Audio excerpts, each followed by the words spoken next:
Welcome back, everybody, to another episode of the Nintendo Rewind. I am your host tonight, Cody Christian, and I'm joined by no one, because Chris had things he had to do. You know what he had to do? He had to go and play Mario Clash on Virtual Boy. That's what he had to do. This week, we are rewinding and we're recapping last week for Nintendo, which was extremely packed. I mean, beyond extremely packed. We had a Pokemon Presents, we had a Nintendo Indie World Showcase, and we had a couple of games that came out that seemed to be doing really, really good in the review space. But before we dive in, you know, it's tradition around here. We always got to ask, what is your favorite thing that you ate this last week? And to be honest, I honestly wasn't expecting to hear anything from Chris because he's too busy playing Mario Clash on Virtual Boy. But I did get a voicemail from Chris, actually two of them, that I'm going to share with you guys right now before I share my favorite thing. So everybody listen in. Let's see what Chris has to say about his favorite thing he ate this last week. But I wanted to give you my favorite thing I've eaten all week, which was Cheddar Bay biscuit chicken.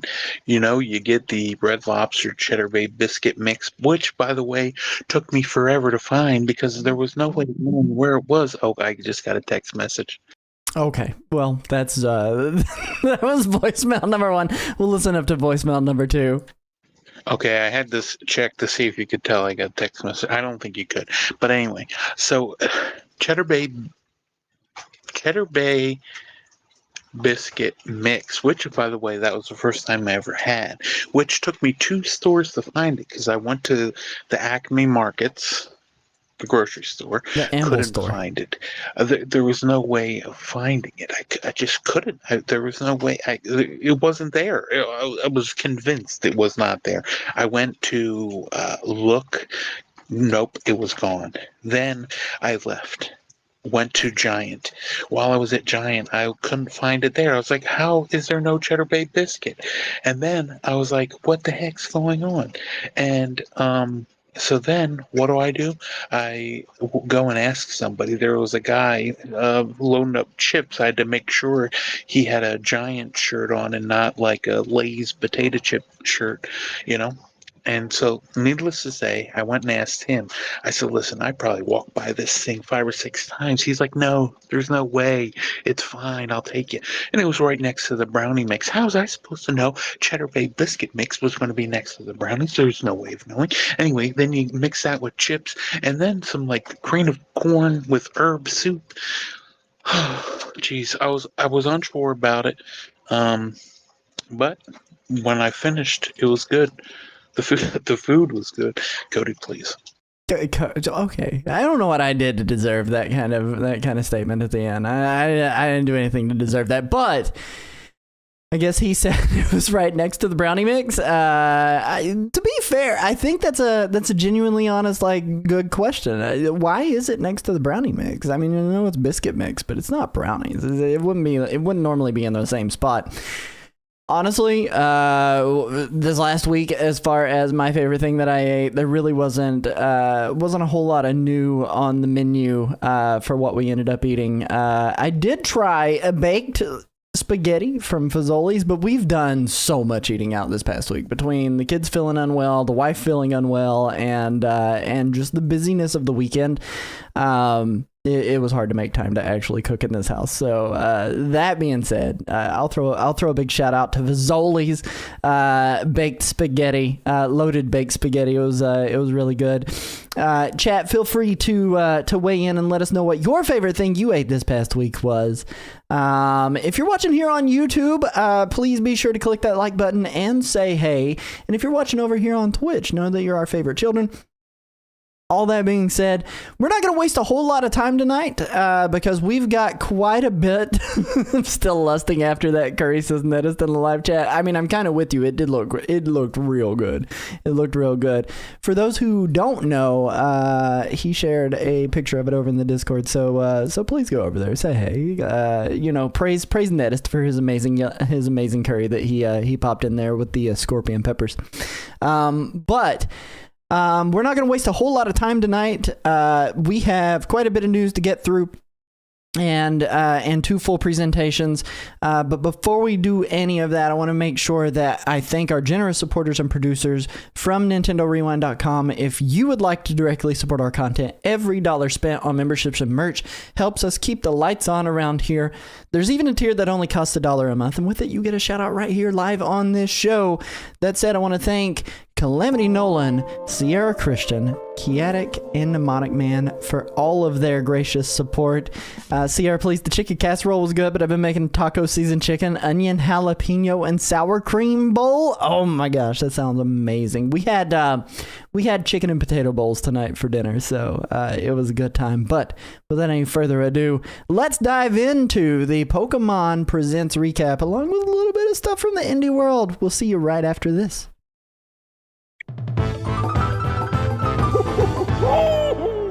Pokemon Presents. Normally, I get up and I literally do not have a care in the world for what the Pokemon Presents is going to be. Oftentimes, it is literal mobile game slop, Pokemon Cafe remix. We get a little bit of information on Pokemon Go, the trading card game, and there was still that stuff thrown in there. Maybe a Pokemon brush your teeth and go to sleep. Makes me want to brush my teeth and go to sleep 90% of the time. But this specific year's Pokemon Presents on Pokemon Day was actually something that I think would get a lot of people hyped, and that's because it held a lot of information on not only what the future of Pokemon looks like, what Nintendo Switch Online is going to be like, but also we got a look at Pokemon Winds and Waves. That being said, I wanted to jump into just a couple of the announcements from this to kind of catch you guys up on what was announced during the event. The first thing that was on the docket that I think is of note here is that we got a look at a new mini Game Boy, but it's not quite exactly what I think a lot of us have been hoping for. If you have paid attention to what Nintendo's done in the past with the NES Classic as well as the Super Nintendo Classic, the mini consoles that they came out with, I was keeping my fingers crossed that we would see like a DMG Classic, original OG brick style Game Boy, a lot like the one I have on my shelf back there, in a miniaturized form that has a few of the games loaded on it just for collection and nostalgia purposes. However, what we got a look at was something that is so Nintendo in the way that it encapsulates nostalgia without like really hitting the mark for what we are hoping for most of the time. And it was the Pokemon Red and Pokemon Blue Game Music Collection Game Boy Jukebox. This thing's been like religiously unavailable for the last weeks, pretty much since it was announced. An audio tour through Kanto. Relive cherished memories of your Pokemon adventures in Kanto region by embarking on a new journey, listening to the songs and sounds that help bring it to life. Tons of really, really cool pictures of what comes in the packaging.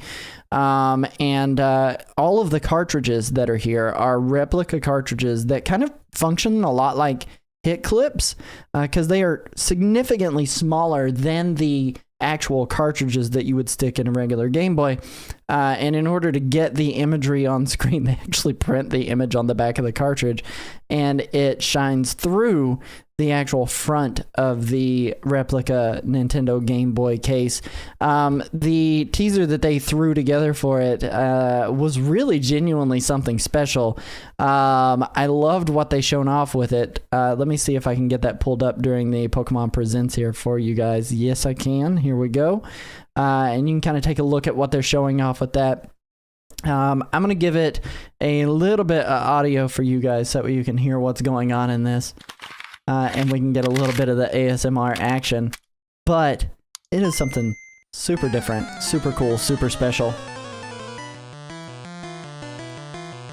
45 songs, 45 different cartridges featuring artwork from all over the games of Pokemon Red and Blue. And they wanted to go out of their way to make sure that they had shown quite a bit of the audio stuff from this to really reiterate the fact that this sounds just like an actual Game Boy. What we got next from the Pokemon Presents was actually something that I've been looking forward to and hoping for a long time, is that we would get our first look at some of the GameCube games that they had came out with. And the good news is we got an actual reveal that Pokemon XD Gale of Darkness is coming out in March. Special look at this one. This is one that I didn't play a whole lot of back in the day. I've fooled around with it a little bit here and there. Most of what I had played was Pokemon Coliseum. However, I'd heard that Pokemon XD Gale of Darkness was a significantly different and better experience compared to Coliseum. Difficulty selections, a good selection of Pokemon, going all the way up to that generation that is represented here. An actual story. To me, this strikes me as something that I am significantly more excited about than a game like Pokemon Stadium. We do know how you love an XD. We do know how I love an XD. Shout out Nerd XD. But genuinely surprised that announcement came when it did, because I did not anticipate that we would see any of the NSO editions coming out in March for that. Now, no, in order to get access to that is exclusive to the Switch 2. And you have to have the Nintendo Switch Online Plus expansion pack, which is the more expensive tier to be able to get in on the Pokemon XD Gale of Darkness action. But that being said, it's still something to look forward to for those people who are subscribed at that tier. The next big piece of news that we got is something that's a little less exciting, but it was something that we had went back and forth on. Chris and I had went back and forth on during a little spat right after the announcement of Pokemon Fire Red and Leaf Green. And that is the official confirmation that Pokemon Fire Red and Leaf Green are getting home support. So if you were holding out for that, know that it is actually coming and will be implemented to where all of those Pokemon that have been locked to that generation actually can be represented on your consoles today and be able to transfer them up through Pokemon Home. The next big thing that had gotten announced during the Pokemon Presents is the actual release date of Pokemon Champions coming out in April of 2026. Honestly, I'm not exactly the most excited for this specific title because it is almost the experience that you get with Pokemon Stadium.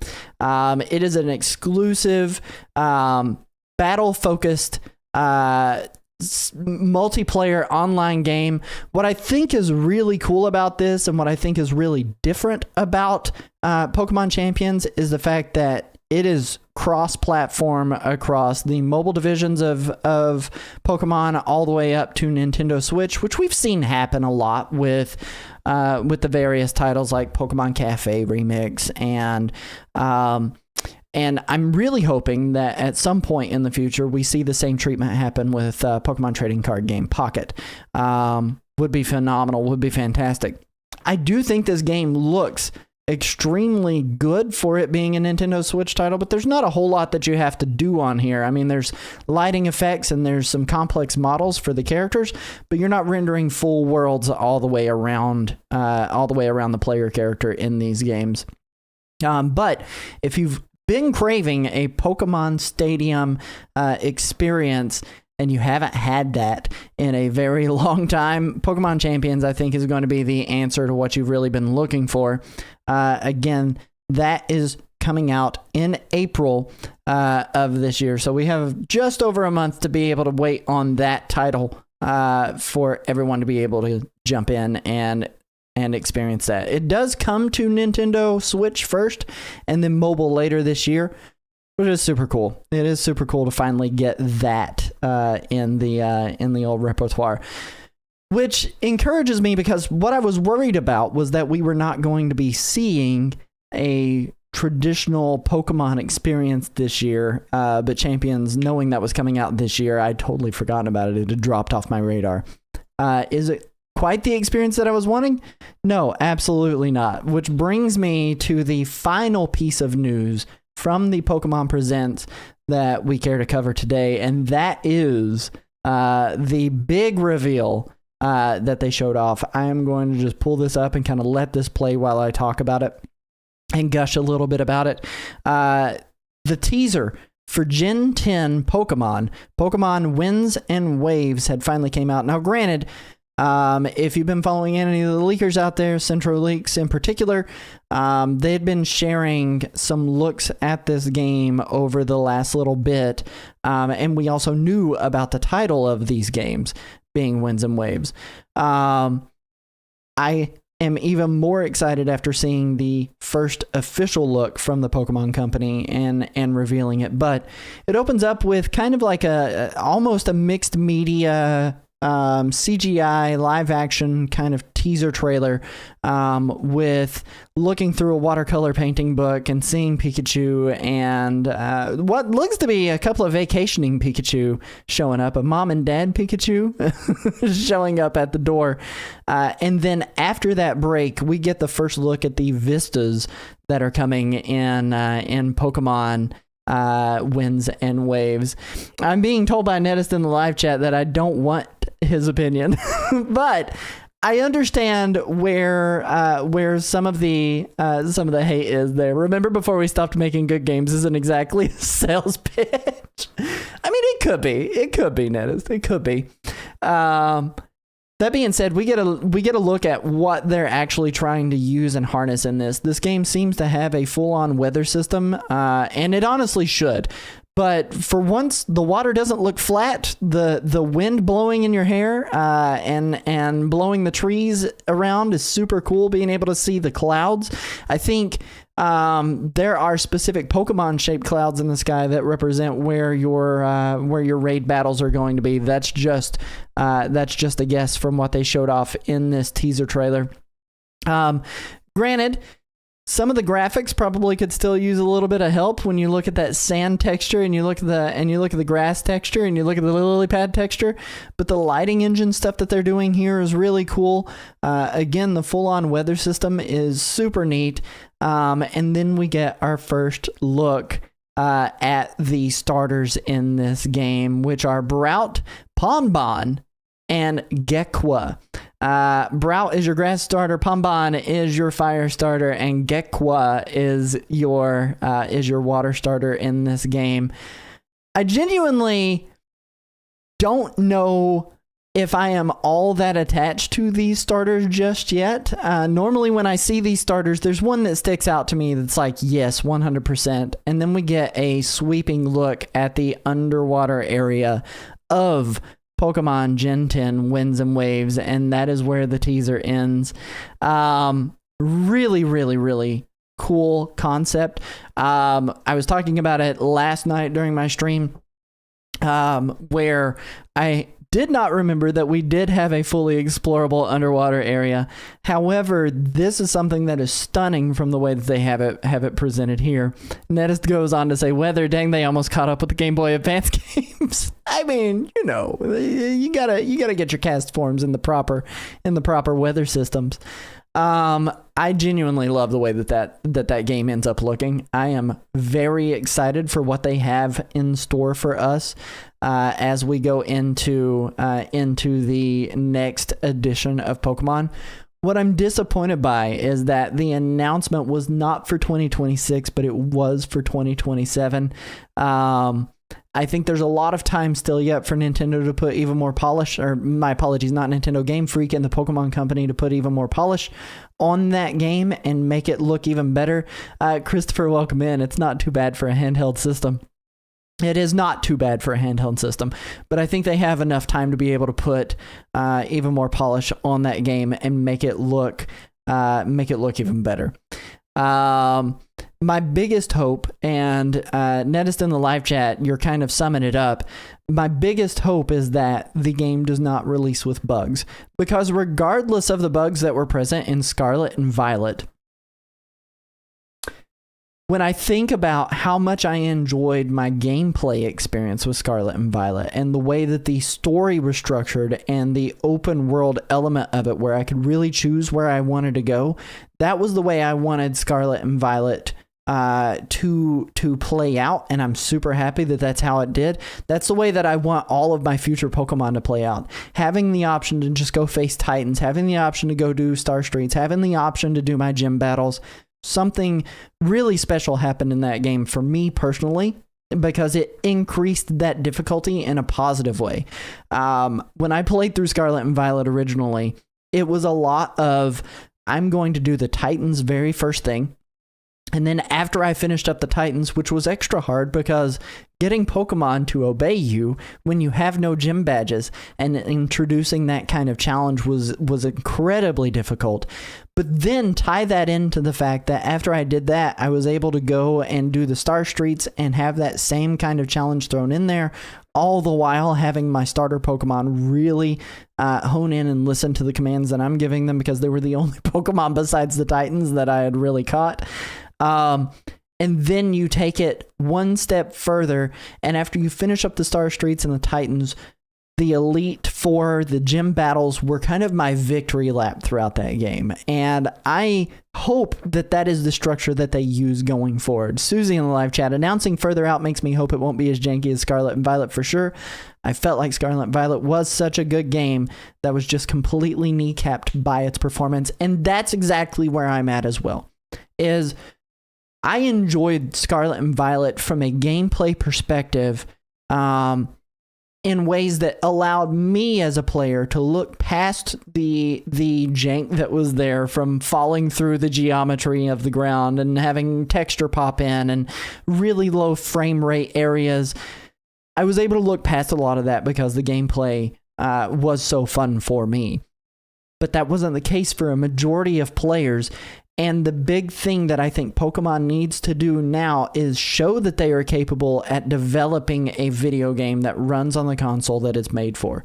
Because as we've seen with the free updates that have came out for Pokemon Scarlet and Violet, they're capable of making that game run. It just was not created for the Nintendo Switch in mind. My hope is that this game is created with the Switch 2 in mind, and they can harness the power that's there and not forget that they are not making something for a PC port. They are not making something for an Xbox or a PlayStation 5. It is somewhere in between that, and they can handle that. Especially, we've seen games like Cyberpunk 2077 run on it beautifully. There's no reason a Pokemon game, which is made specifically for that console, could not do so. But that is the main things from the Pokemon Presents that you guys should know about. Game Boy Jukebox, $69.99. Pay attention for availability. It has not so far been available on the Pokemon Center for the past 5 days, but maybe it will come back in stock in a little bit. Pokemon XD Gale of Darkness coming in March to Nintendo Switch Online Plus expansion pack. Fire Red and Leaf Green home support, as well as Pokemon Champions out in April, and the first teaser for Pokemon Winds and Waves. Let me know what starter Pokemon that you are looking to pick up. I think I'm going to end up going Gekwa. I haven't really settled on a Pokemon for that. And then we get into the Indie World Showcase that aired earlier this morning, 9 a.m. Indie World Showcase is something that I typically really look forward to, because most of the time those games are something that are experimenting with what we really know as video games and challenges our preconceived notions of what a platformer is, what a Metroidvania is, what a farming simulator is. And we got quite a few titles that got announced during the showcase. The first title that they ended up leading with was a game known as Densha Attack. And Densha Attack is something that is along the lines of a Sonic the Hedgehog, but instead of playing as a hedgehog, you play as a train car. The game drips with style. There is a demo that is available for this right now, where you can go and try this game out for yourself. It was originally only available on Steam. Demo got announced today during the Indie World Showcase, and you can kind of get to experience a lot of what's going on here. Netist can vouch for this one. It's real good. He's played it. And I tend to agree with him. I have not played the Steam demo. I had intentions on doing that last week and ran out of a little bit of time. Welcome in, Kiatic. Ran out of time, but I was able to get even more excited that this demo is making its way over to Switch 2. So if you're interested in trying out the chaos that is Densha Attack, you're gonna be really happy about that. June 17th is when that game officially launches. We also got a look at another game that just absolutely breaks my heart, because I have a corgi in my house, and it's a game known as My Little Puppy, launching on May 29th from Dream Motion. This game is kind of like All Dogs Go to Heaven if it were a video game. I don't know how to feel about this one, because ultimately, like, the gameplay, it looks like your typical cozy game fare, but isn't really like my jam. I'm going to fast forward just a little bit through what they're showing here, but you end up playing as a dog that has died and is crossing the rainbow bridge into heaven, and you have tasks that you need to do to complete before everything goes. I do believe this game I felt like I had seen this game launch somewhere else prior, or be mentioned, or maybe this is a concept that they had somewhere else at a different time, but it does look adorable. Is it my type of game? As long as the dog is happy. Thank you, Susie. It doesn't look like my type of game necessarily, but it looks cute. Ultimately, it looks cute, and I'm down for whatever they decide to do here. Out May 29th, like I said. The next game that is coming is one that I'm incredibly excited about. I loved Heave Ho. It came to Steam in November. Thank you, Christopher. I loved Heave Ho. It was one of the first indie dogs. I just read about the dogs again. It was one of the first indie titles that I ended up picking up on Nintendo Switch.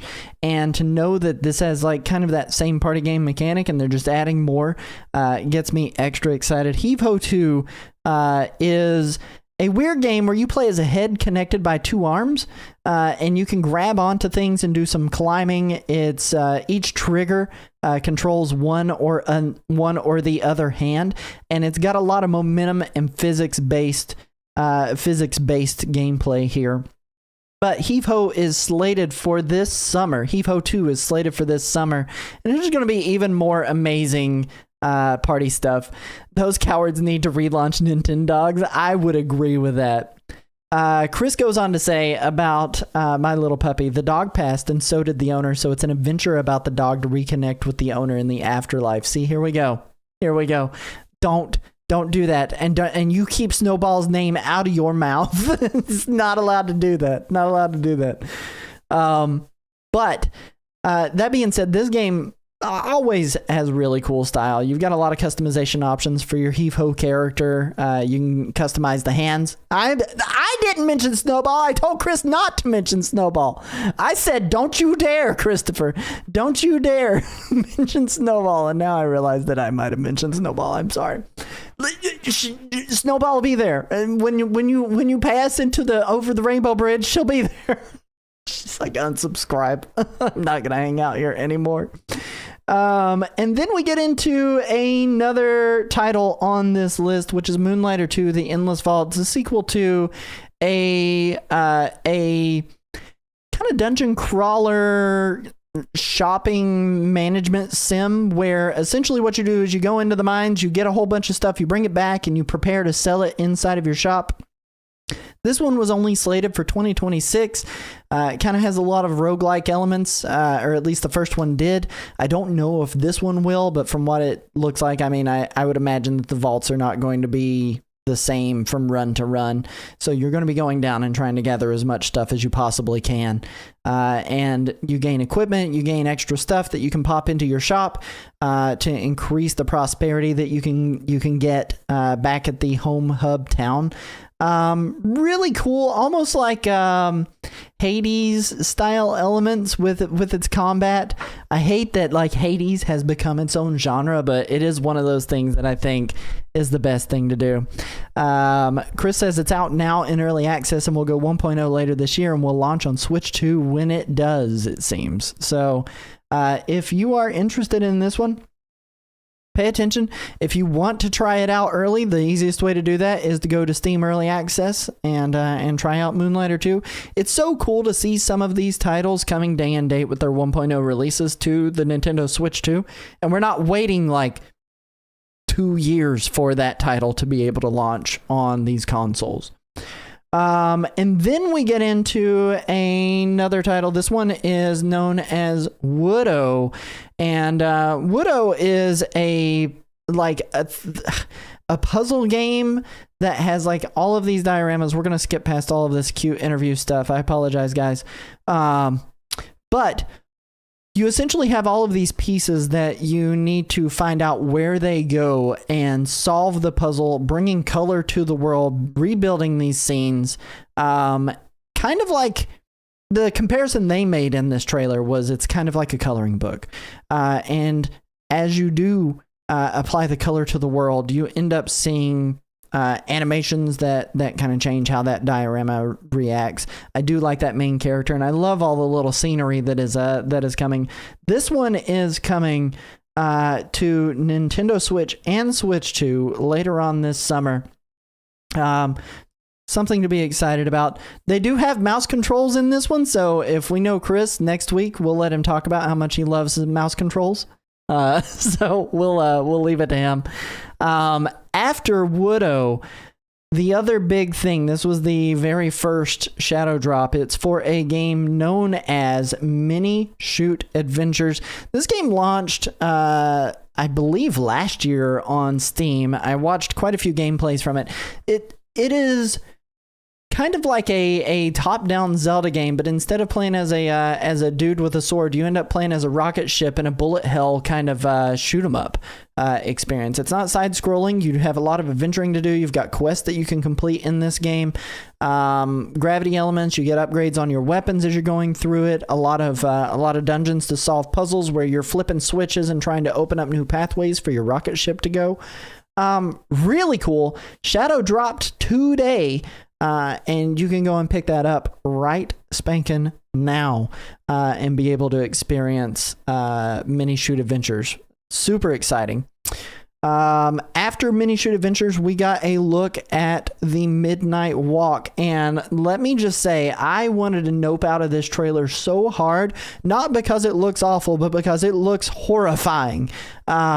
Hiding inside of lockers, trying to make sure that you're dodging all of these enemies. I love the art style that they have chosen to go with here. It feels very visceral and Coraline-y, Tim Burton-esque, mixed with like this very macabre, scorn-like choice for that's salad fingers right there. Scorn-like choice for the overarching themes here. I am horrified. I'm horrified. Lots of nom-nom creatures that didn't spend time at their den. That is right. That is right. That's 100% right, Chaotic. Available March 26th. That one comes out on Nintendo Switch 2 as well. Followed by another shadow drop. This game, I was really checked in on this one. This game is known as Rotwood. It is a kind of like, they call it a side-scroll and beat 'em up, but I would compare this more so to an arena battler, less so a side-scroller beat 'em up. It feels like Cult of the Lamb-y mixed with Absolem, and I am 100% here for it. Launched day and date today. And really, really neat. Lots of subclasses that you can choose from. The animations on these characters look so good. Ned is in the live chat saying it looks like a roguelike. Well, I can't deny that it looks like a roguelike. But what I can say is it looks like a lot of fun, and I like the way that its art style is chosen to go. I know that's not everyone's necessary jam, and Cult of the Lamb in and of itself is a roguelike. Absolem, obviously, a roguelike as well, and I could see where those comparisons are drawn there, and I think Rotwood is going to be good. If you're into roguelikes, if you're a netist, you're not going to enjoy it at all. So don't even consider picking this one up. But it is available later today, aka it is available right now for you to be able to pick up and experience. One of the bigger titles that they announced today that I think a lot of people have been really excited about, though, was Mixtape. And Mixtape is kind of like this 1990s inspired grunge rock alt culture coming of age story, mixed with a lot of like downhill skateboarding kind of vibes, and be able to experience that world through the story and the lives of the characters that you've got going on here. This game has such a unique art style. It looks absolutely beautiful and stellar, and I do believe all of this gameplay that we're seeing here is running directly on the Nintendo Switch 2 as well. Great soundtrack. Comes out May 7th, 2026 to Nintendo Switch 2. That one definitely ticked a lot of boxes for me for something that I want, because it makes me nostalgic for those times of the past. Then we get another game known as Blighted. This comes from the Guacamelee developers.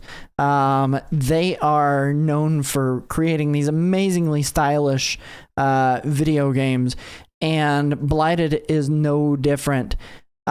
You are going through these dungeons collecting blight. The higher your blight is, the harder the levels are, but the more rewarding that they will be.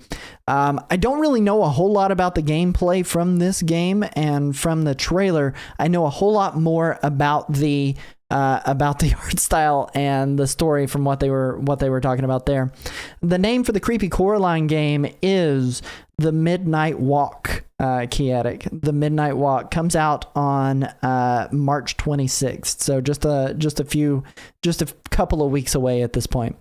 But Blighted looks absolutely stellar. I love the art style that they've chosen to go with here. Super thick lines. Really, really, really, really cool stuff. So if you want to check that out and support the team behind Guacamelee and continue making sure that they're making really good games, this will be one that should be on your list of games to be able to pick up. I like the fact that they added co-op into this game too, so we have the chance to be able to play that. Comes out in fall 2026.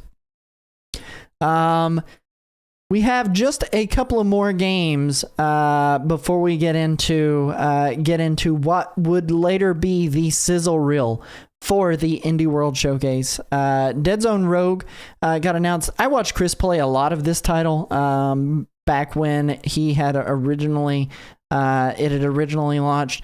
Dead Zone Rogue is a roguelike first-person shooter where you are running through these areas and gaining upgrades for your guns and your weaponry. There are a few different areas that you're going through. You make it through one area and you are able to progress to new zones.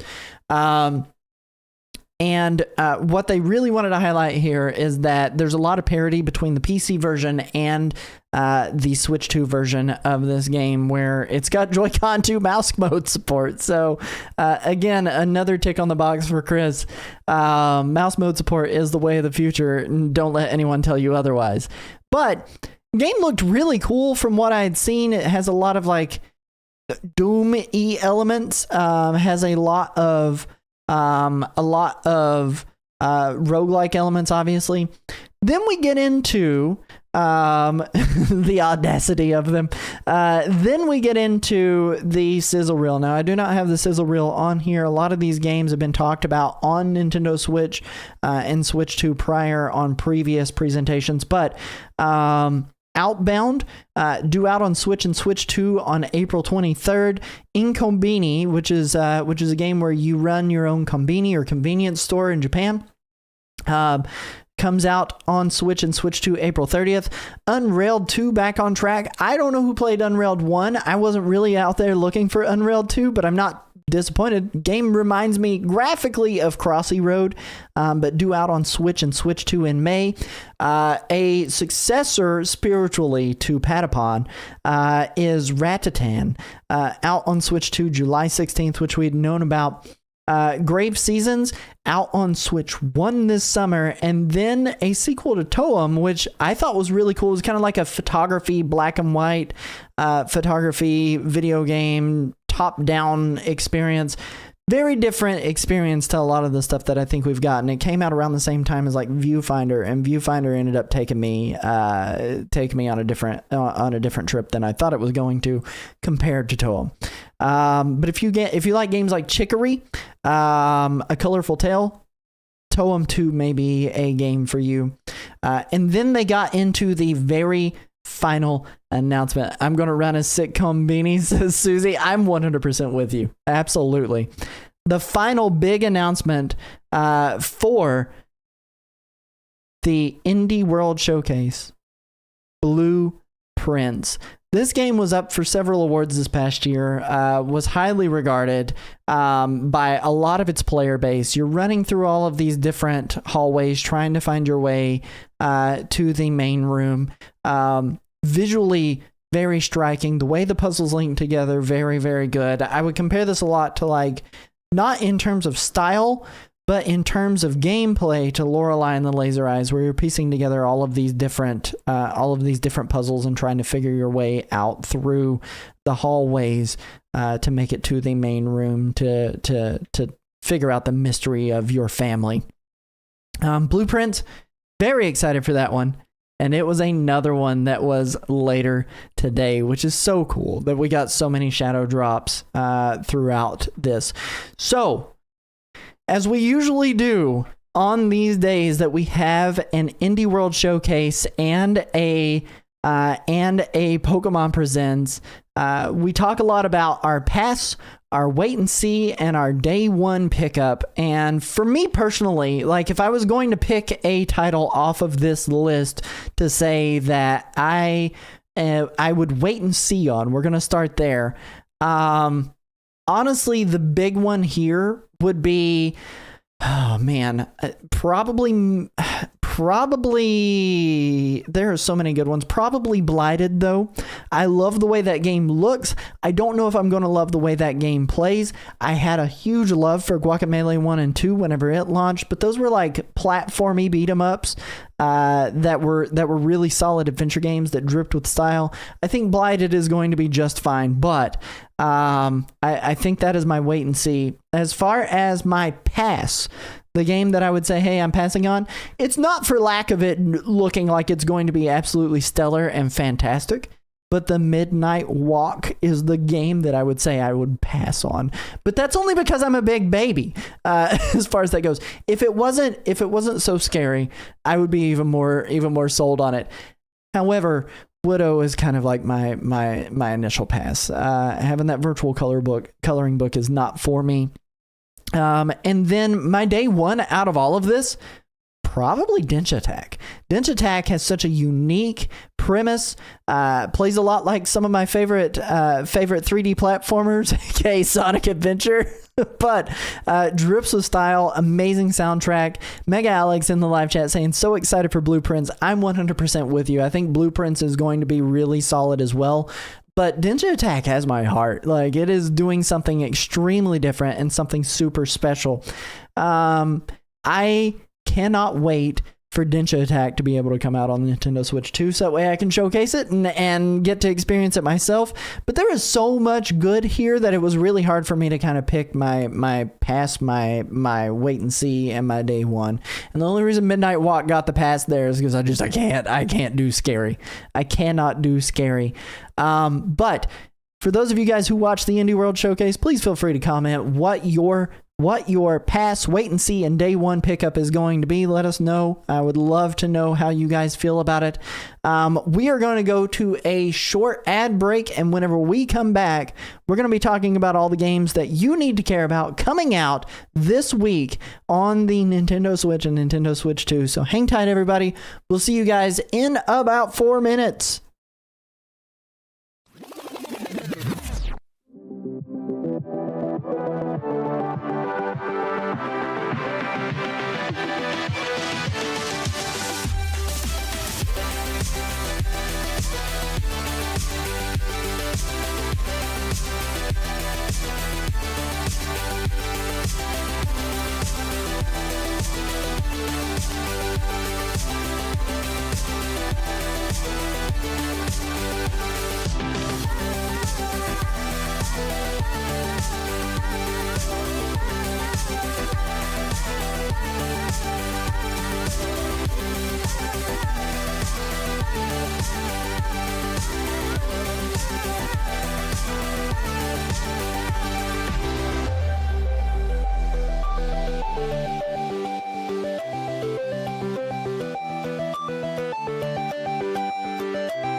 Thank you so much, everybody, for hanging through that ad break. Man, what a decent week of news. We got so much really cool stuff. A good amount of shadow drops, a good amount of games coming to Nintendo Switch 2, and a whole lot of Pokemon news. But without any further ado, we're going to talk about all the games that you need to care about coming out this week in the Fast Forward, starting with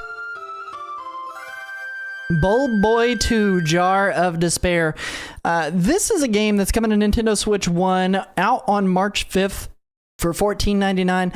It is a 1990s inspired animated classic point and click adventure game where you play as a boy who happens to be a bulb, looking for a lot of jelly in a jar. You're trying to solve mysteries. You're interacting with the environment and the elements, and you're pushing your characters in the story along. It's got a lot of grotesque elements, a lot of really cool artwork going on here. I love its art style. If I've ever heard of a Chris looking video game, this is the most Chris looking video game that I think there has ever been. Coming out originally October 23rd, 2025. Hold on, did I add one on here that should not have been here? That is an old release date. Coming out March 5th, 2026, here on Nintendo Switch. Nintendo Switch 1. Does retail again for $14.99 out March 5th. And then we go into a surprise drop last week that we did not get to cover, and that is the hit classic poker roguelike deck building game Balatro, out on the 25th of last week. $14.99, currently on sale for $11.99, available both on Switch and Switch 2. This game sucked a lot of hours of my life away. I genuinely adored what they had going on here, because it was a game about trying to just build up a set of jokers that gave you mult and gave you chips and allowed you to beat scores. Netta says, I refuse to accept the suggestion that poker is a roguelike. Poker is a roguelike. This is so much more than just poker as far as that goes, though. Like, this is like poker mixed with Magic the Gathering, and every hand is something new. Every board game and every card game that you will ever play is a roguelike, unfortunately. That's just the reality we live in. But Balatro is a surprise drop on Nintendo Switch 2. Available on Switch as well. Currently on sale. You don't want to miss it. Go and pick this up if you want to be able to try it out now, for those people who want to jump into it. And then we go into a couple of the announcements from today. There's a lot of games that came out today. Minishoot Adventures, which we showcased a little bit earlier. Again, it is a top-down Zelda-like kind of experience where you're running around as a rocket ship, out for $15.99 on the Nintendo eShop for Nintendo Switch and Nintendo Switch 2. Free upgrade pack available. So if you end up picking it up on Switch and you want to upgrade later on down the road and you get a Switch 2, you can get a free upgrade on this as well. This game was really good whenever it launched. I'm sure it's going to be extremely good whenever you pick it up now. Genuinely a good time, and drips with a good certain bit of art style. We also go into Rotwood, which dropped today, $29.99. This one is available exclusively on Nintendo Switch 2. Side-scrolling beat-em-up is what they called it. Came out today, $29.99. If you want to experience giving strong Absolem vibes, go and download this today. And then we get into the final game that surprise dropped today, and that is Blueprints on the Nintendo Switch. On the Nintendo Switch 2, came out today, $29.99 regular MSRP, but on sale right now, 33% off, $19.79 to get one of the best games to come out this past year. Super stellar deal, super stellar game, launching as a shadow drop. Something special when a game like that comes out. I am super excited for it, and it's at a decent price as well. On sale all the way until the 12th. So if you're wanting to snag that now.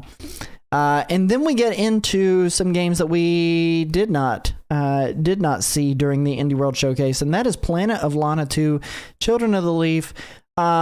A genuinely beautiful title, side-scrolling game. I am very intrigued by Planet of Lana. Due out on March the 5th, $19.99. It is also available on Nintendo Switch if you're wanting to pick it up there. Free upgrade pack available for this one too. Stellar artwork, stellar story. Reminds me a lot of games like Neva. But go and check this one out. And then we get into the headliner of the week, also due out March 5th, Pokemon Pokopia, coming out this Thursday. This is the Minecraft meets Dragon Quest Builders meets Animal Crossing meets Stardew meets Pokemon game that got showcased last week at the Nintendo Treehouse Live. You play as a Ditto, you're going around, you're trying to recover this area that looks like it's been destroyed, and you're rebuilding a Pokemon Center. Harvest Moon's Ditto, yes, thank you, Mnemonic Man. Harvest Moon's Ditto. This one's due out for $69.99 March 5th. I'm going to have to pick up 2 copies of this because my oldest is really intrigued by this title and is wanting to jump in on it. But you get to create habitats and meet Pokemon through all the different abilities that you get as the Ditto, copying those moves from the Pokemon that you end up attracting. Go and check it out. People are saying that this game is reminding them of Viva Pinata with the trying to attract Pokemon to this area. And I can't say that I disagree with him. I understand that kind of concept, and I think it still absolutely works as far as that goes. But that is about it for the games that are coming out this week that you have to pay for if you're going to try to jump in on them. We did get a look at one more thing right before we went live tonight. We got to look at all the games that are coming to Nintendo Switch Online Plus expansion pack. Already getting 2 more games coming to the Nintendo Switch Virtual Boy Classics collection. We are getting Mario's Tennis and Mario Clash. Mario's Tennis, surprising that it wasn't there at launch, considering that it would have been the perfect time to launch it with Mario Tennis Fever coming out this past week, or 2 weeks ago rather. And Mario Clash is kind of like that successor to the Mario Bros. Arcade. This is one that I haven't had the chance to play. I do own Mario Tennis. Mario Tennis, totally good Mario game. Mario Clash, have no clue. Hope it's good. And then we get the GBA classic Mario versus Donkey Kong as well, kind of celebrating Mario Month. All of these games coming out on March 10th, available for those with a Nintendo Switch Online Plus expansion pack membership. Go and check these games out. Free to play if you have those memberships. No extra free updates, no nothing like that, but we do get to jump into the game show segment of the show. What I'm going to do today, because I don't have Chris here to be the competitor, is I'm going to let you guys be the competitor. The first person to get this, you get VIP'd right here on Twitch. If you're watching on Twitch, first person to get this in the live chat, snag yourself a VIP.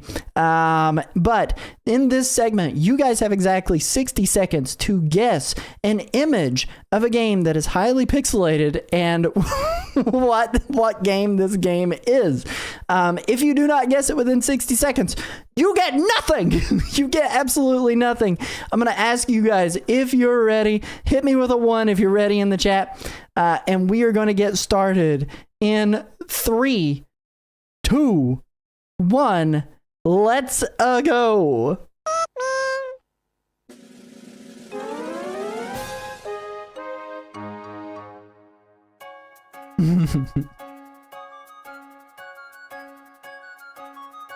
We've got no guesses in the chat just yet. I know it's highly pixelated. It's hard to tell exactly what we're looking at here. This game is represented in widescreen. It should not be represented in widescreen. Just to give you a few hints, this game released in 1997. It released on several platforms. Windows, later on Xbox One, and again on Nintendo Switch. But the original launch for this title came out on Nintendo 64. Oh man, and Mnemonic Man gets it with a Turok in the live chat. Mnemonic Man, congratulations. You are now an official VIP right here on the chat. Turok Dinosaur Hunters, first-person shooter video game developed by Iguana Entertainment and published by Acclaim Entertainment, was released in 1997 in North America and Europe. Thank you so much, Dragoon on PSN, for the 10 bits, my good friend. I hope you're doing well.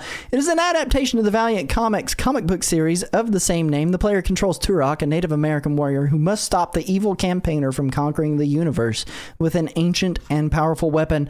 Whenever it originally launched, it was reviewed fairly well. Computer Games Magazine gave it a 3 out of 5 on PC. However, on N64 Computer and Video Games gave it a 5 out of 5. Edge Entertainment with a 9 out of 10. Electronic Gaming Monthly with scores that kind of went all over the place, but the highest of which, an 8 out of 10, was N64 Magazine, a 91%. And Nintendo Life, a surprising 5 out of 10 as a retrospective review. I love Turok, but it's not exactly like I understand why people have their holdups on it, and it's not the best controlling video game in the franchise, but genuinely love it. Thank you so much for those 100 bits there as well, Dragoon PSN. Thank you for supporting the channel here on Nintendo Rewind. That being said, we have just a few extra pieces of Nintendo-related news. A big congrats to Mnemonic Man. Thank you so much for participating in tonight's Pixmin. For My Nintendo, we unfortunately didn't get a whole lot of new over there. The My Nintendo stuff really only showcased a sweepstakes as well as a new wallpaper for Pokemon Pokopia. The wallpaper for Pokemon Pokopia coming out at 50 platinum points, and the sweepstakes is a new My Nintendo Play On with Game Truck sweepstakes where you can get a game truck to come and showcase games to play with your friends, playing Donkey Kong Bonanza, Mario Tennis Fever, Mario Kart World, and Super Mario Galaxy 1 and 2 on the Nintendo Switch. 10 platinum points per entry, max 5 entries to be able to jump in on those. NSO icons, Mario Tennis Fever icons are still here and continue to rotate until March 11th. They will rotate again tomorrow. So if you're looking to get that next wave, jump in and get those tomorrow evening. Xenoblade Chronicles X Nintendo Switch 2 edition ended up getting some more icons as well. Another wave is out and rotates on Thursdays until March 19th. And then the monthly play and redeem icons finally rotated out of the Muramasa Castle and into some stuff celebrating Mario Month, where you can snag Super Mario Bros. 2 and Super Mario Advance icons by playing the games on Nintendo Classics. Grab those anytime in March. For Nintendo Music, air ride your way through your commute in the city trial by listening to Kirby Air Rider's full soundtrack. Additional tracks available now. It's no longer just a special presentation on Nintendo Music. Sales and deals. Bethesda has a large publisher sale going on now. Grab the Nintendo Switch 2 edition of Skyrim for 50% off, Doom Eternal for 80% off, or Wolfenstein 2, the new Colossus, at 85% off, along with a lot of other titles. In terms of demos, lots of games from today's Indie World got demos for you to try. You can try Densha Attack, Outbound, and Unreal 2 back on track right now. If you're on the fence about any of those, check out the trailers during the Indie World, or go try out the games yourself. For news highlights, Stardew Valley also had a presentation this past week. It wasn't only Pokemon and Indie World, but we didn't have time to really dive into Stardew Valley.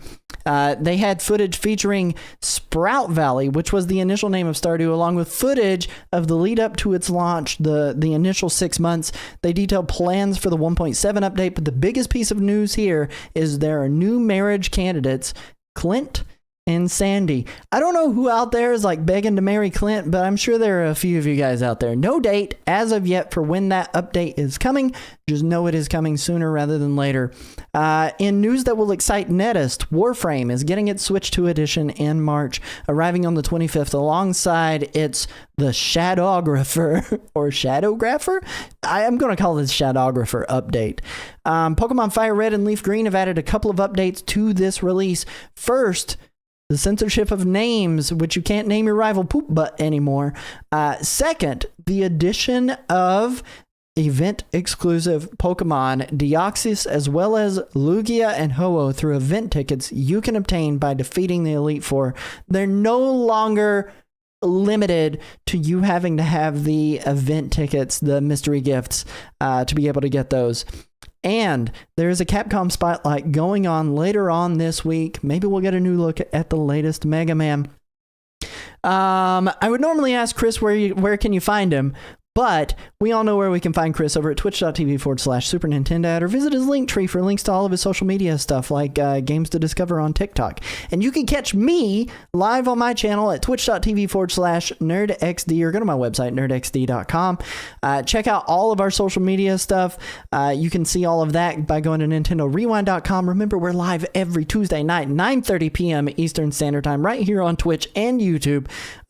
Subscribe to not miss an episode. Maybe hit that follow button if you're here on Twitch. Know we appreciate you so much just by showing up tonight. And remember, please be kind and rewind. We'll catch you guys on the flip side. Peace.